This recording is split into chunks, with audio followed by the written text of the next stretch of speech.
Hello and welcome to Dreaming Live الحب الحب. Today I'm hosting Vashti Bunyan, and this episode is about persistence. As in the words of Coyle, persistence is all. So this episode is about not giving up. Vashti has a very beautiful but also a very sad story, and I hope from this lesson we can really learn never give up. I will quickly summarize her story. So she was studying drawing in Oxford, but she was focusing on playing the guitar and writing songs instead. Eventually, she was expelled from school. Her music was described by people as like very nice, dear, but just not commercial. Vashti then met the Rolling Stones manager, Andrew Loog Oldham. Sorry, I don't know how to pronounce his name. They recorded her first single, named Some Things Just Stick in Your Mind. It was written by Mick Jagger and Keith Richards. And then her own compositions went on the B composition, I Want to Be Alone. It was on the B side. She enjoyed a few months of promo after this, but it did not prove very successful. And she claims she quickly realized that she was not what they, as in the entertainment industry, it's not what they wanted. The release did not succeed, and it led to her first big heartbreak in music because she had a dream to become a star, innocent dream of becoming a famous star with her music, but it wasn't commercially viable. So that was her first big heartbreak. Meanwhile, she didn't want to subscribe to life that was expected, get a job and whatnot, and with her boyfriend, who was finishing he was finishing his last semester in art school, they built their own little space. So she didn't want to get a job. She was, I think, kicked out of her home from her parents. So they start to live together in the bushes next to her art school. They built their own little space, which she claims was very beautiful, and they were literally just living off that piece of land. One day, two men came in suits and they kicked them out, claiming that the land they were on belonged to the Bank of England, which is very ironic and funny and almost like a cartoon. So in her words, she says, "We did make a house under the rhododendron bush with a large piece of canvas. I had no money, no nothing. Just this absolute bag full of dreams. And I'd met this person with similar dreams and no money, with this wonderful idea of a house as part of the woodland. It was very beautiful. I made lovely little white muslin curtains to go all around. We made furniture out of bits of dead tree. We made little tables and chairs and a fireplace out of logs in the woods. It was incredibly romantic and really a work of art. And we were thrown off the land because it belonged to the Bank of England." So at this point, they had heard of their friend's art commune in the Isle of Skye. So after they were kicked out, they didn't really have money to get there. So they bartered for a wagon, a horse, and a harness from a local gypsy. And they took off. The journey took 18 months. So they were completely living off the wagon, and the way they were living was a way of like minimizing as much as possible their footprint on Earth, not hurting anything, and not buying anything, and obviously no animals, no. So trying to live as leastly harmful as possible, to do the least damage to the planet. After 18 months, they reached Skye. But the dream was over. The commune was already dispersed. Their friend Donovan, who was already, I think he was back in LA. So they continued on the journey on the caravan. And if I'm not mistaken, this time they headed to Outer Hebrides. Sorry, I'm not exactly sure. But anyway, and halfway along the way, they met a producer, Joe Boyd. And they decided to record songs that she'd written along the way. And this led to her first album, Just Another Diamond Day, which also turned out to be commercially unsuccessful, receiving 2 reviews, one good and one bad. And apparently that the bad one really hurt her. It described her album as nursery rhymes, or like nursery rhymes. And that was her second major heartbreak. So she says that, "I remember opening the newspaper, reading the review and thinking, yeah, I was wrong. I cannot fulfill my musical dreams. Closing the paper, never opened my mouth to sing again." her dream to become a singer and had died. She claims it broke something inside her. She gave up those dreams, but she continued to live in her dream way of life, not subscribing to mainstream expectation job, continuing to live off the caravan, which eventually in 1992 she claimed the dream disintegrated and her and Robert split up and she moved to Edinburgh. So my understanding and from what I discussed that she ended up moving back to society because of her children. And she says that in the discussion, she said she took the decision. She chose this life for her, but her children going to school and stuff with the way they were living was not easy for them. They were seen as different. So she decided that she'd taken this choice of life for herself, but she couldn't do it on behalf of her kids. So that's when she ended up going back to society. Then many years later, so in 1997, someone showed her on the internet that her records were selling for a lot of money. I remember seeing that it was like thousands of dollars. So that put confidence back in her. And over the next few years, she started to see more and more appreciation for her work. And the heart that was once really broken, that made her not even touch a guitar for decades, start to heal up again. Finally, she picked it up again, the guitar, and in 2005 released her second album 35 years after her first one. And she released a third one in 2014. Each one of them is absolutely stunning. So she is back at it now, and I'm very proud to host her and to share her story of how harsh and cruel the world can be to a beautiful young little dreamer who had her dreams shattered, abandoned, but then resurrected 35 years later, only to finally get recognition, finally dream again, dream freely without becoming a product, to speak from her heart. And on that note, I'm going to play a song by her now, as I do before I play my discussions. But I want you, just by listening to her music, to try to imagine her being. You will see everything you need to see about her being through her music, about her beauty, about her gentleness, about her magic, everything. Like just her music shines her being through her. So while you're listening, if you don't already know her music, try to imagine how she is, and you will see that she is exactly that. And then I'm going to play the discussion, and before I go, don't forget the biggest lesson here is persist. Do not give up.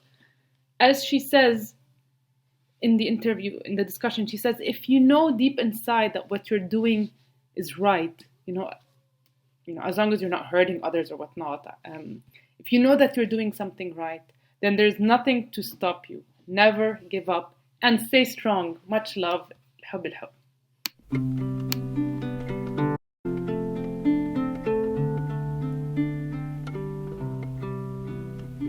Hi, it's Mace. Hello? Hi, can you hear me? Yes. So nice to speak to you. Oh, nice to speak to you too. You don't know, but you're an angel of mine. Oh, how do you pronounce your name? Mace. It's weird. Mace. Lovely. Okay. And how about yours? Is it Vashti or Vashti? Vashti. Just Vashti. Yeah. How are you doing? I was just writing. Oh, I'm fine. I'm fine. It's a strange time, but yeah, I'm okay. We're all right, and I'm grateful for that. How are you?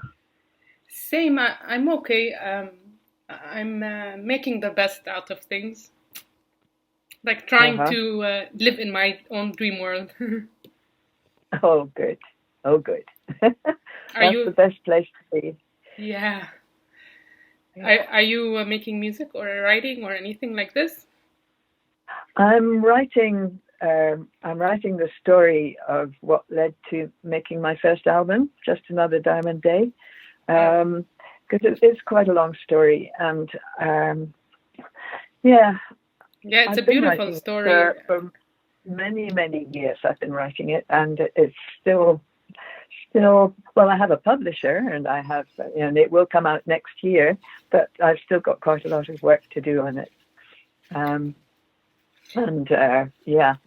It's difficult because it's so exposing, and songwriting is great. You can say stuff and tell stories and couch it in different kinds of pretty words, beautiful words. But when you're trying to write the story of how things happen and the people that you met and all of that, it's very different. And I'm finding that I have to be very careful because I don't want to upset people. Oh, yeah. People who were maybe unkind at times, or people who I had a lot of effect on my life, but that I wasn't too fond of. But you can give them fake names. There's an idea. Like change a little bit about it so it's not obvious. Yeah, right. It's difficult. And not just him, but everybody that was involved in my early life, when things were not wonderful, but what I made out of it, like I say, with songs, it's very different, and with poetry probably, but with actually writing a story of something that's real, it's quite different. And so that's what I'm doing at the moment.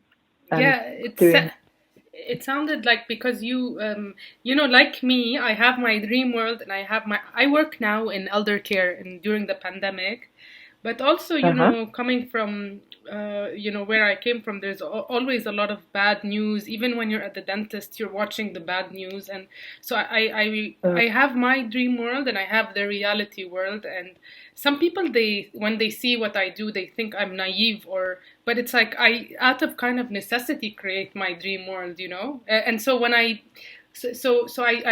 what I mean is, I see in your songs, it's like also a little bit about the happy world, or the beautiful world, or not the happy, but the more poetic side of the world. And then maybe when you need to write the reality and face the reality, of course, it's much harder. Much harder.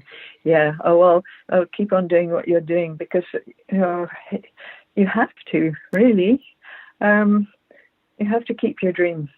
Oh. And yes. It's very hard. And yes, that's definitely what I did.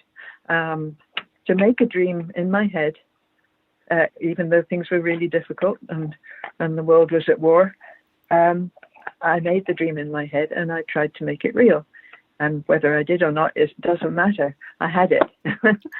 This is exactly how I feel. Like, I feel even, some, like, I used to be hyper logical, and I decided intentionally to break this and to live in imagination and in this infinity. Even if it's not real, at least it makes me happy. Well, quite right. Like, I believe that Sun Ra came from Saturn, and I believe, like, I don't care if it's real or not. It's, the world is much better to me this way.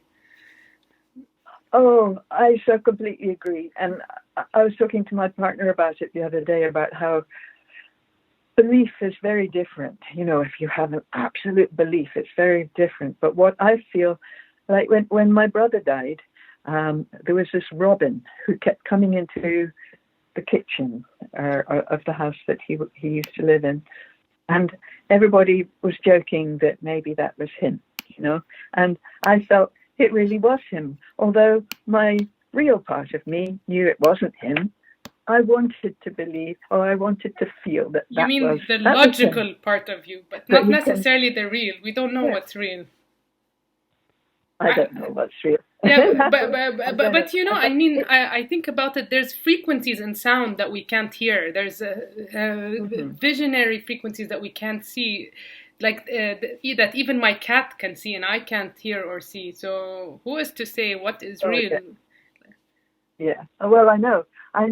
I think probably what I mean by real is what you would think of as logical, and I don't particularly think in logical terms terribly much. And I think, like, you rescue yourself by keeping in your dreams, staying in your dreams. I think that's sort of what I do as well. Certainly, what I did when I was young, and when I was making that journey with the horse and the dog, and going towards something I didn't know what it was, but it was a dream. And when it turned out not to be quite so much of a dream, it was still a dream. It was still wonderful. It was still much better than what I had left behind. Yes, and, this is it. Like, I wanted to ask you: is there success and failure, or is it just a process? What? Like with the journey and with life, I think the process is everything. Oh yes, definitely, and you never get there. Yeah, exactly. The journey keeps going as long as you can keep it going, and yeah, I mean, why would you want to arrive? That'd be really boring. That's very funny because it symbolized, you took this journey to get to Skye, right? To arrive to Skye. And then, can I ask why Skye? Why did you choose this place, Skye? It was the singer Donovan. I don't know if you know of his work. Donovan Leitch. He was a fairly successful folk singer back in the 60s.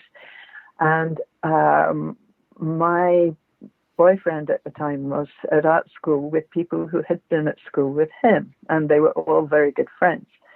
And when I met them, Donovan had just bought some islands off the coast of Skye, and he was going to start some kind of not exactly a community, but just what he called a West Coast Renaissance, to have lots of writers and painters and singers and musicians to take up the deserted houses that were still there on the west coast of Scotland and out in the islands, and to try to bring life and art and magic into that part of the world. And Robert and I had nothing, and so we had no way of getting there because it was 600 miles away. And that's when we decided to go by horse and wagon, because horses don't need petrol. We had no money.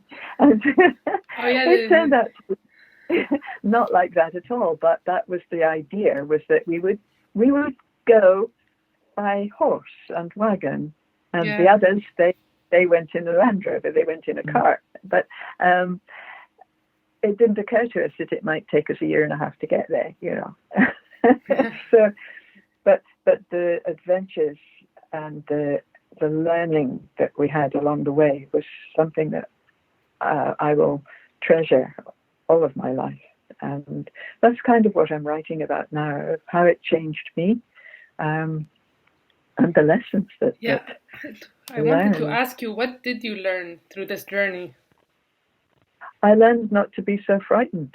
I learned to be more self-reliant. I learned about how things used to be. I learned how protected I had been as a child after the war, where people didn't ever speak about anything bad. But they tried to make things lovely for the children. But in a way, it meant that I had missed out a whole lot of education about how people used to live, and how it was before electricity, how it was before running water in houses, how it was when people had, without the internal combustion engine. I wanted to find out what it was like without all of these things. And that's what I learned. And I learned how to wash things in a big tub on the open fire. I learned how to rinse the washing in the rivers, and I learned from a traveller woman to hang the washing on the thorn bushes to dry. I learned how to be all right without stuff, without things, without money, well, of course we couldn't live completely without money, but with the least possible reliance on the outside world, but more reliance on the internal and the dream. Wow. And that really worked for me, because I had been quite ill before setting off on that journey. So, you know what I learned through your journey? Yes. That the system that we live in is not an absolute. Mm-hmm. Like many of us inside it, it's hard to see a way out of it, but you Oh, managed yeah. to create a way out of it. And I wish that it was more possible. I don't know, is it less possible to do that today, or is it just like me being. I think it is less possible to do it today, and I think that that's possibly part of the magic of that album of Diamond Day, that it's so long ago now, it's 50 years, and to try to think, well, I don't know what age you are, but to be a whole lot younger than me, to be able to try to imagine what it was like and the possibilities then, to be able to just step outside of the mainstream and be able to make your own life. It was possible then, and I can't see it being quite so possible now. It'd be harder, much harder, Yeah. And that really saddens me that it is harder. That the sacrifices would be so much bigger now. And for me, it wasn't much of a sacrifice. I just went. I took my dog and I went. But now, yeah, well, even the roads, just the simple practicality of having a horse and a little wagon and a dog on the road with the trucks and the speed of everything now. Exactly. Something, when I listen to your music, and this is funny because I'm writing a children's book, and that children's book is kind of, I don't know if it's going to ever be written, but it's kind of dictating it's really my values and everything, and it dictates my discussions, and I learn from the artists that I host, and then it adds to the children's book. And in the children's book, it's like a girl and she's born, and I don't know if it's like an assembly line or if it's a train, because in a way it's both, because she's being fed things almost like a matryoshka doll, she's fed layers and layers, and we have to dismantle these layers, but also it's moving. But I feel with your music that as things are moving, time stops, and like I stop and I watch things around me continue to move, but I'm stopped. Like the delicacy of your voice and of everything, it just stops time, and that's why I think that's why it took so long for people to understand your music, because I talked to an artist, I don't know if you know Damo Suzuki from Cannes, and he said my music is not part of a system, and that's why when the system falls, it will not fall, but it's also not so much part of the system. And I think this is like yours is not part of the, like, if you had been part of the system, you would have become that famous person that, or not famous, the dream of this pop star you had when you were younger, but it's not, and doesn't belong in. I don't think that it should have been in the way that you wanted it to be. I think the way the whole story went is exactly how it's going to live forever. How it's going to, because it is timeless. Oh, well, thank you. Yes, well, I'm often very grateful for the fact that I didn't get the kind of success that I was wanting when I was very young, when I was 18, 19, 20, that I was trying to go after. I'm so glad that it didn't work for me, because clearly it was going to be wrong. Clearly I wasn't going to be able to cope with it, or it with me.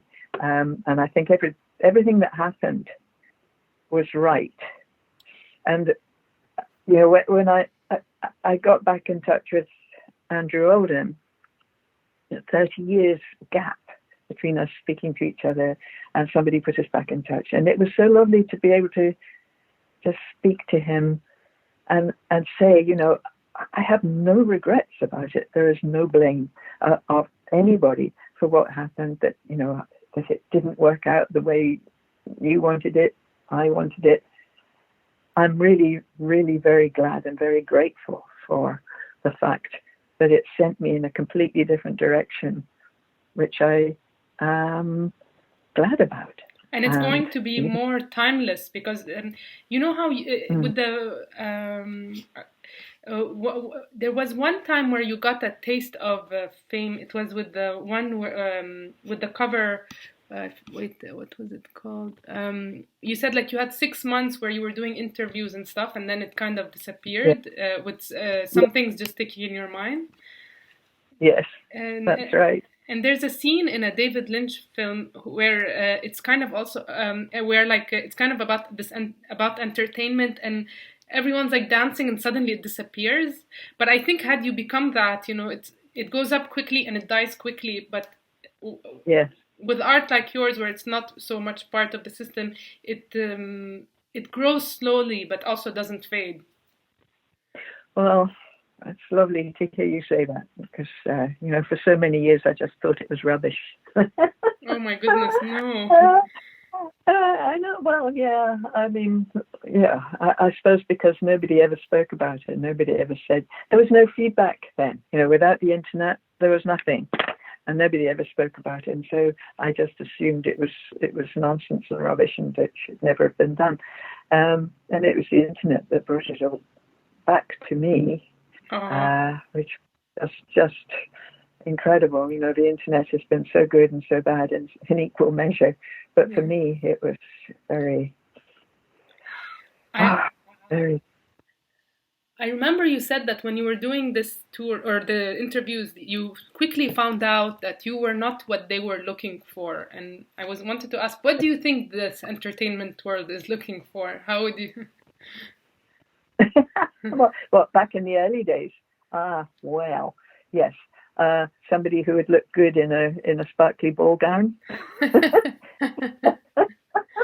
Yes. Somebody with her hair done, Yeah. her hair all up and lacquered and beautiful, and I just wasn't like that. I had a scruffy jumper and an old guitar, and so of course I wasn't what anyone was looking for. But you were very beautiful.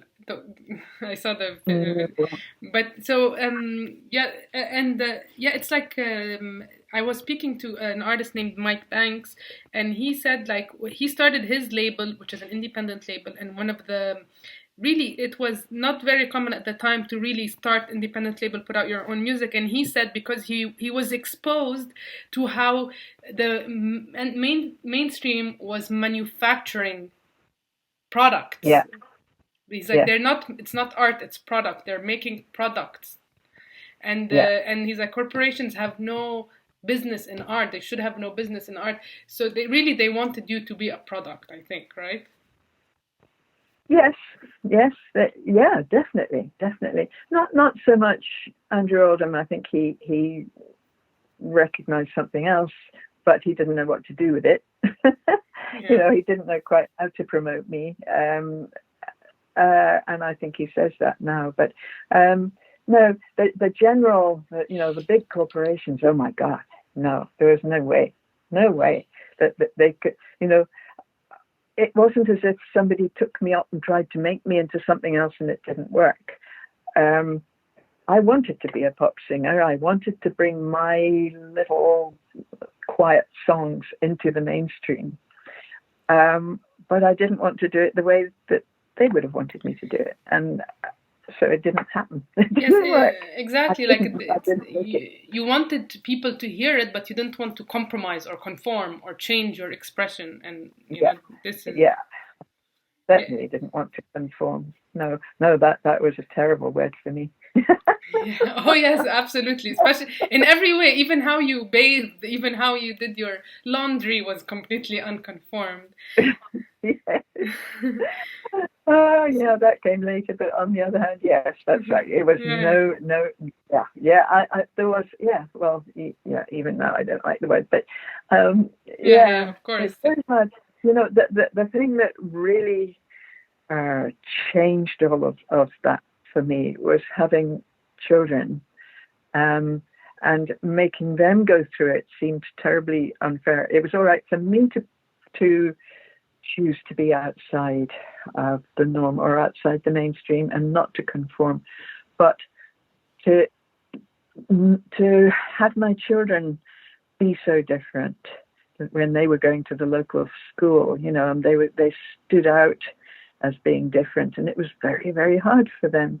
And so gradually, I had to rejoin mainstream life, and it took me a long time, and I'm not completely there yet. But it was mostly because of the children that I felt I couldn't make that choice for them. Of course, it's understandable. To be outside is very hard when you're little, and so I had to change my ways a bit. Yeah, I want to ask you, because in my children's book, so the little girl, she's in a factory or a train, whatever she is, and there's a cocoon inside her that's fed with curiosity and openness. And if she asks the right questions, and then the cocoon feeds on that and becomes a butterfly, which is intuition, and starts. That's lovely.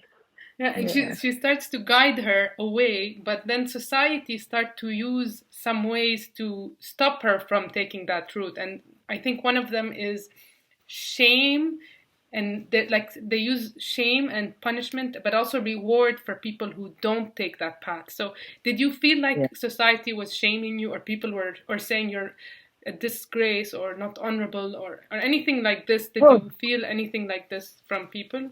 Oh, absolutely. Right from very early in my life, yes. Well, not so much shame, but the feeling that I wasn't. I mean, there used to be this phrase called towing the line, that you had to toe the line. And I was constantly being told I had to toe the line and do the right thing and do what was expected of me. And I never could quite understand what that was. That it was expected of me. It was never made terribly clear. So yeah, I don't know. It's hard to remember really that.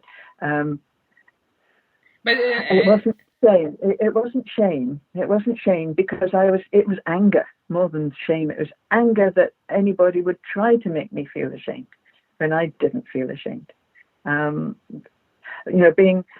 I never married, and I had 3 kids. And the shame when I had my first kids, that they tried to impose upon me for not being married, had completely changed by the time I had my 3rd child, 14 years later. Everything had changed. And it was extraordinary that I was expecting to, the waves of judgment and shame to come my way, but they didn't. And I think it's gotten better and better and better in that way. Thanks to people like you who made those decisions for the rest of us. Maybe, but I think yes, lots of people now, people wouldn't even think about it, But then it was terrible to have children out of wedlock. It was awful. But it didn't seem right to me that should be imposed upon me. I remember that Robert had a hard time getting medically treated because of that, or something, like no doctor would take him in because you were not married or something. That's right. This is so crazy. You won't treat a human being who's sick or something because he's not married. Yeah, that's right. It was incredible. I think throughout the 60s into the 70s, things did change so dramatically in the way that people perceived, in the disapproval rating. Yeah. It did change hugely. Of course, there's still so much about and so much injustice. I think now I think compared. There are things that have moved on. There are things that have moved on, and still a long way to go. Yeah. When I was first researching for my book, I really liked it. I was wondering, why are we so pressured to conform? Why? And I read Emile Durkheim. They consider him the father of sociology, and I liked the concept that he brought up. He said society is bound together. Everyone has to somehow come together for it to function. And so before modernization, when we all did the same, we all say fished or hunted, so we were united with one set of values and one way of being, and we all did the same. So this is what brought everyone together, and being different was a threat to the very glue that bound society. So like if you did something, they would say, oh, this is against the norms of the society, because but then when modernization came and the specialization became more predominant, you start to have more individualism, and you can do what you want, but there's another form of oppression, and it's like that that as long as you contribute financially, within the economic system, then you have freedom. But as soon as you don't, you're stripped off your shelter, or you're stripped off your food. Then that way, so it's both are, maybe we don't have so much of shame, but maybe in financial way. It's much more difficult to survive, just to survive. And what you were saying before is, it was more possible then, at the time that I was making that journey, it was more possible to survive on almost nothing.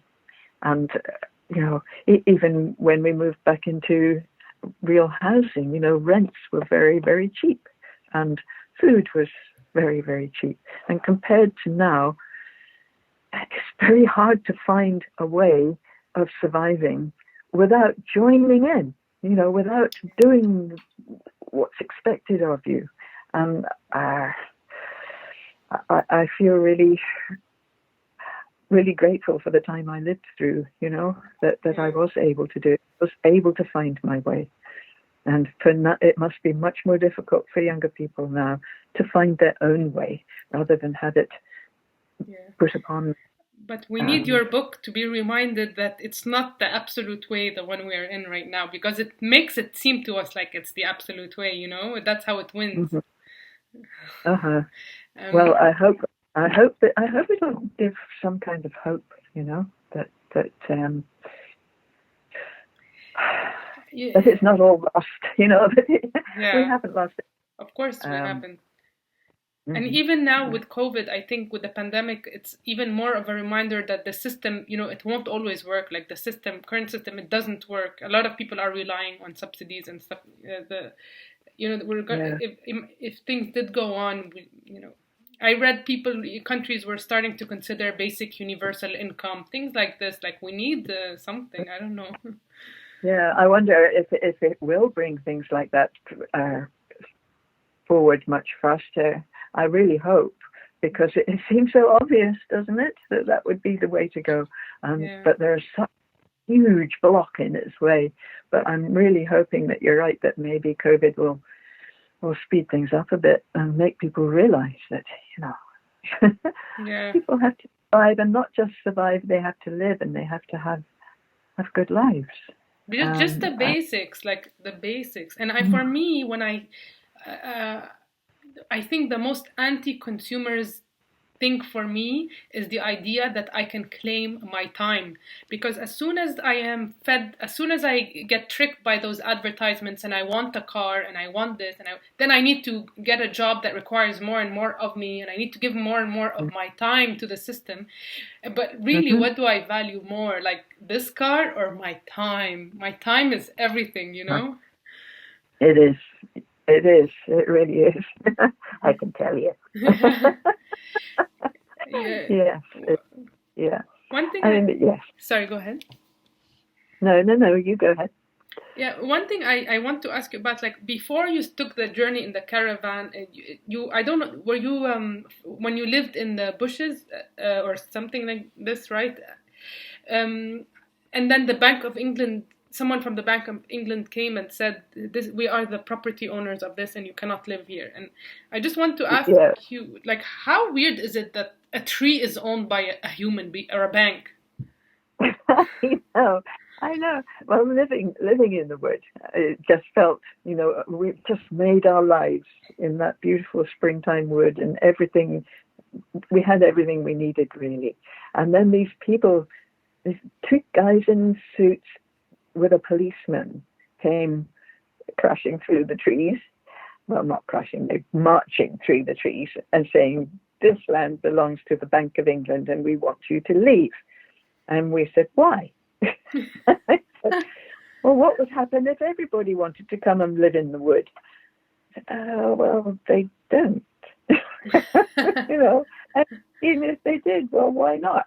But no, we had to pack everything up and we had to leave.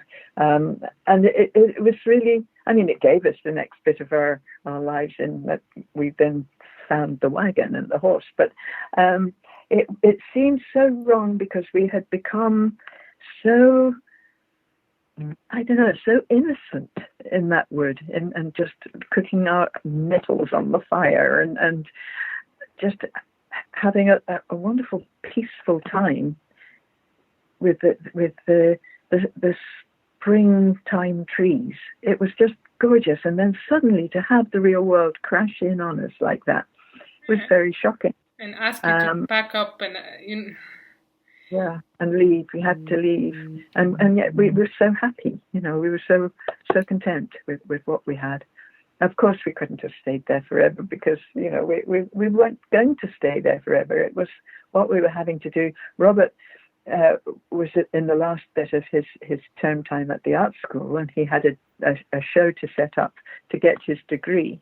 And that was going to be in the next 6 weeks or so. And probably after that, we might have thought of something else. But, you know, we weren't going to live there forever, nor were we going to have lots of other people come and join us. You know, it was just a beautiful little oasis of time, and it just got shattered by the guys in the suits.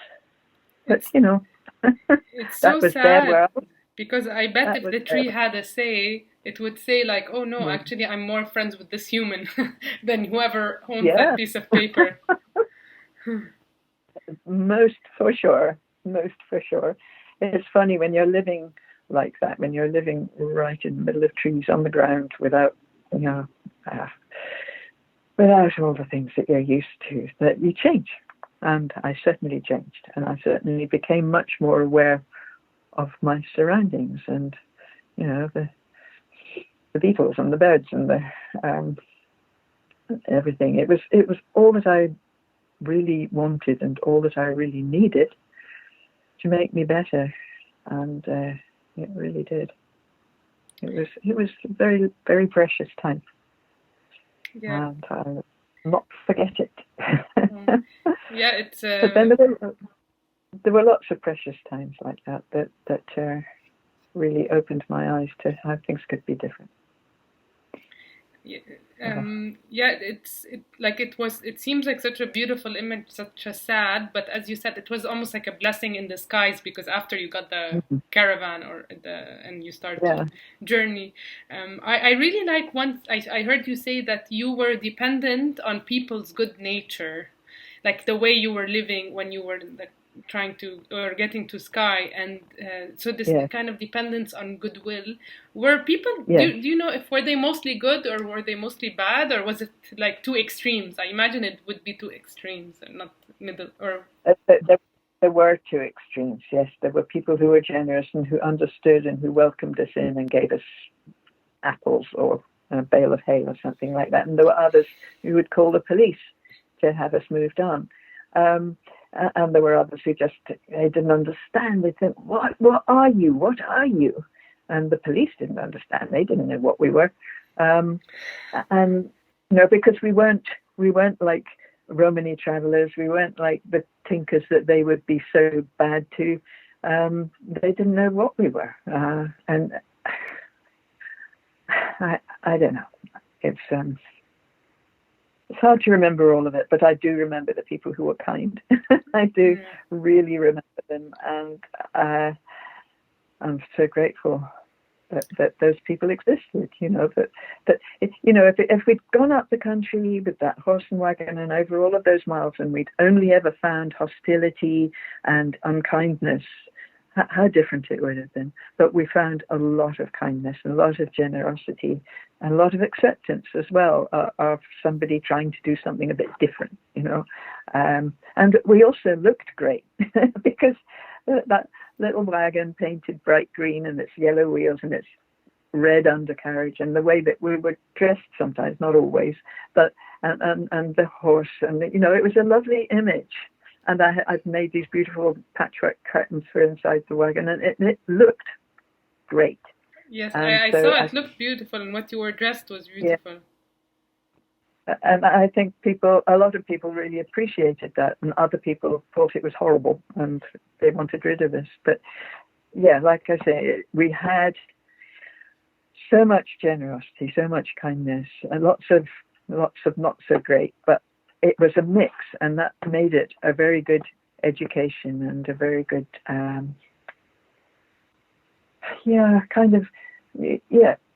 basis for the rest of my life. You know, that I knew that there were some really good people around, and it made it feel much better. Made the world feel a lot better. That's beautiful.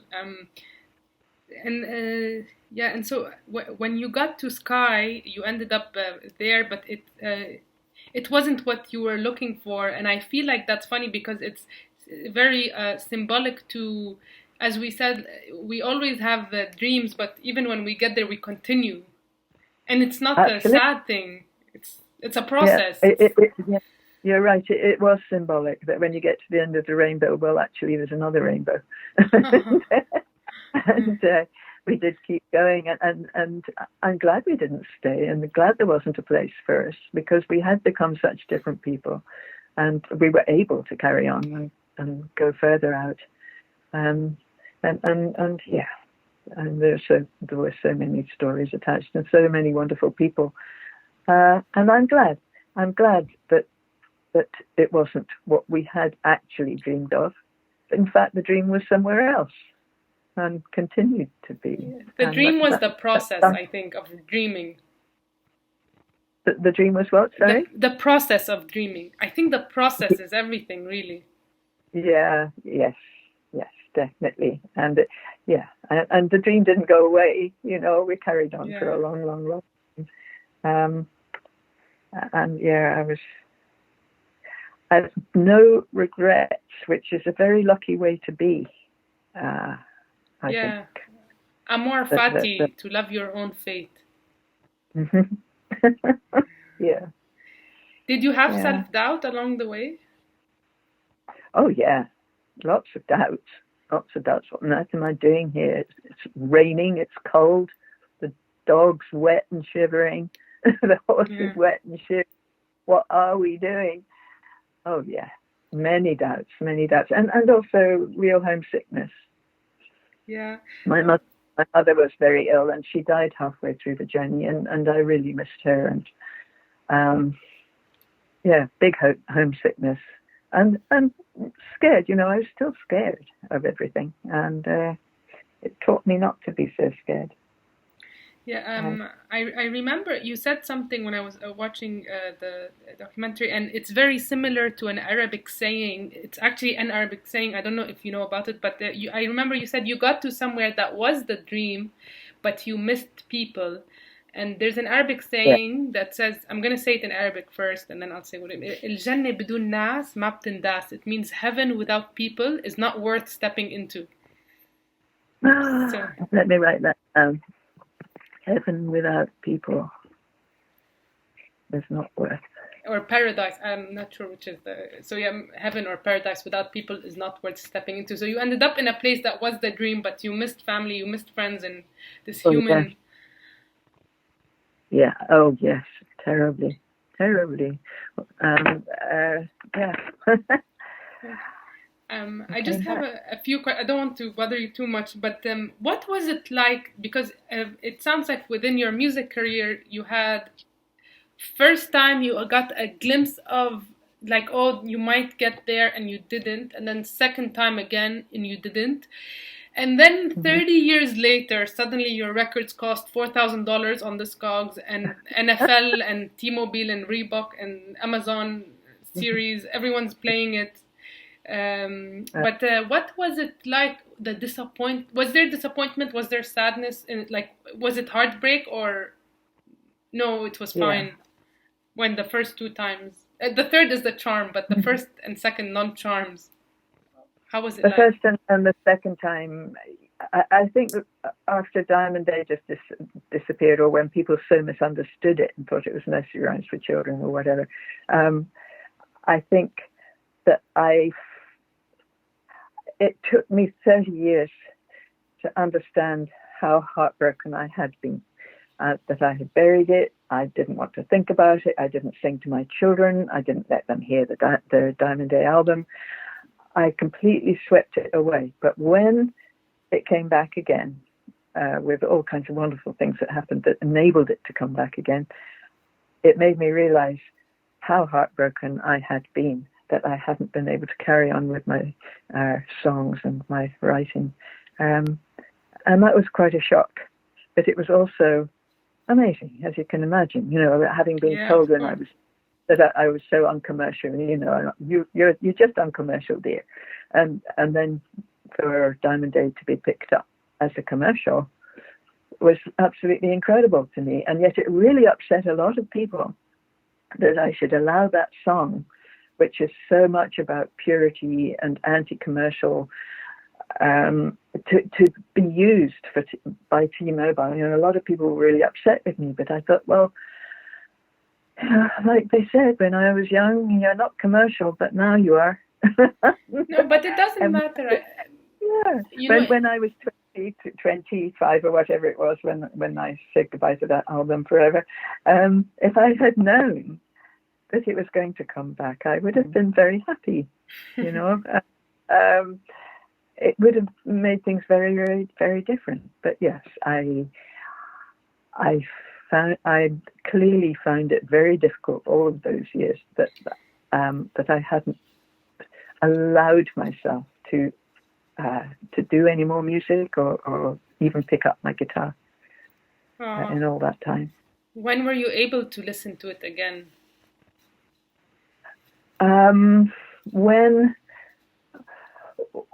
When we found the master tape and took it into a studio to remaster it, I hadn't heard it through proper speakers ever. And that was when I realized that actually, it's not that bad. Was that emotional for you? Very emotional. And then when I started reading reviews that actually understood it as a document of its time, understood it that it wasn't songs for children, I was able to pick up my guitar, and it didn't sound, I've said it many times, it didn't have the same sound of failure in it. And that's when I was able to pick it up and try again. Oh, and when you listen to it, does it evoke visual memories? It's funny, if I listen to it now, I hear it differently every time I listen to it. And sometimes I think, oh my goodness, it's a good job it got left behind. And then other times I think, actually, there's some really lovely bits in it. And how on earth did I do that? Yeah, I'm proud of it. I am proud of it now, which is a lovely feeling, having not been proud of it for so many years.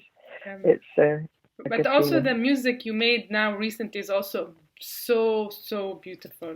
Like, I hope that you're not stopping. Oh, thank you. Well, I don't know, it comes and goes, and it took me 30 years to make the second album, and then another 9 years to make the third. So who knows? I've been concentrating so much on writing the story that I haven't been playing my guitar very much. But it does go in cycles, and I'm ever hopeful that it'll come back again, and that I'll do some more. And I'm always promising with Gareth Dixon, who has played guitar with me ever since we started touring in 2006, I think. We're constantly promising each other to write something together and to send it backwards and forwards over the internet. But we haven't done it yet. But with this lockdown, I think, it's probably something. Well, once I've done the book, I always said, once I've done another album, then I'll start on the book. And now I'm saying, when I finish the book, I might do another album. But maybe you can take parts of the book and sing them, and then they can come out together. Yeah, it's worth a try. Whatever. Yeah, I'm not gonna. It's your process. It's not my. But I honestly I don't want to judge anyone, but for me, whenever I send your music to people, I can tell that their time also stops, and I feel like for someone to hear your music, and they're not to just stop and sense their inner, what I call the innermost, like because when something comes from the source of someone from inside, I mean, it doesn't matter what style or genre it is. Once it comes from inside, from that source, then it speaks to the people's source, and it reminds people of their source, which is different than what the around us is. So it really awakens, I think, the inside, the butterfly, the cocoon. So I can't imagine how misguided, or so. I don't want to judge. This is really bad judgment, but to imagine someone hearing it and not to feel this way, I'm like, how? I don't know. Yeah, I think it's the speed at which people live, and it's very hard to slow down to its pace, and I do know that. But I think it's a lot more people are more able to do that maybe now than when the record first came out. But everything was going very, very, very fast. Things were changing so very, very, very fast. But I think that people, in general, the people that I speak to now have much more feeling for allowing themselves to feel. To stop time and to stop. Like one of my favorite bands, they have in one of their songs, they say, if it goes any faster, it will be an astral disaster. So yeah, I'm happily. That's good. That's good. Yes. So I I wanted to ask you that if you could do it again, would you have chosen a more quote unquote, which I don't like that word, normal life? But you said you have no regrets, so I think you already answered this, and I'm of course glad you don't have no regrets. There's nothing I would change apart from the fact that I didn't put more music into my children's lives. That's the only thing that I wish I had done differently. That I hadn't deprived them of music in the way that I was depriving myself of it. But that's the only thing that I would do differently now. I would try to sing to them, But now I sing, what I'm singing. When I'm singing, I am singing to them. So, and I think they know. They know that. And so, if you had advice for young girls now, or boys, but like who are just starting off and have big dreams in this industry and all the pressure to conform and all of that, if you had advice, what would it be? To not doubt yourself. Don't doubt yourself, because that's the thing that really stops you, and that's what stopped me. And please never doubt yourself. Just keep doing what you're doing, and it'll work. I hope for anybody starting out now that they just stay strong in their conviction, and there's nothing to stop you, really, if you really, if you know that what you're doing is what you want to do and not what somebody else is making you do. Beautiful. I think keep going. Even if it does take 30 years, just keep going. Yeah, just keep at it. Thank you so much. I'm so lucky. I'm so lucky that I'm still here in order to be able to do it and to have it and to keep going with it. So I do know how lucky I am. And it's very nice to speak to you. Likewise. Thank you so much. Like I said, you're my angel before you knew me. Your voice is my angel. Well, that's really lovely to hear that, really lovely. I hope you can visit when I'm back in Jordan. Right now I'm temporarily in Montreal, but when I'm back in Jordan, and we can go to the desert where people do live in tents and nomadically, and it's so beautiful, and we can go there and watch the stars. Oh, God, I would love that. I would love that. Okay, we'll work on it. Okay. Thank you, and much love, and thank you for really all the beautiful choices that you've made in your life that will resonate with a lot of people, and a reminder that there is more than this prison that we're in. Oh, there sure is. There are skies and stars, that's for sure. Yes. Lots of love, and thank you. Thank you. Have a beautiful night. Thank you. You too. Bye bye. Bye.